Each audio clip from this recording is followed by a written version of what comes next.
حدثنا علي بن عبد الله حدثنا بشر بن السري حدثنا نافع بن عمر عن ابن أبي مليكة قال قالت أسماء عن النبي صلى الله عليه وسلم قال أنا على حوضي أنتظر من يرد علي فيؤخذ بناس من دوني فأقول أمتي فيقال لا تدري مشوا على القهقرى. قال ابن أبي مليكة اللهم إنا نعوذ بك أن نرجع على أعقابنا أو أن نفتن.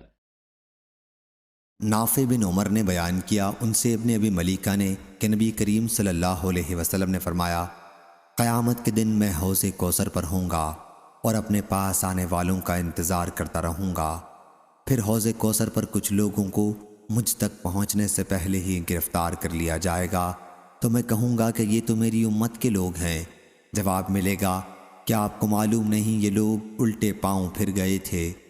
इब्ने अबी मलीका इस हदीस को रिवायत करते वक्त दुआ करते, ऐ अल्लाह, हम तेरी पनाह मांगते हैं कि हम उल्टे पाँव फिर जाएं या फितने में पड़ जाएं। सही बुखारी हदीस नंबर 7048।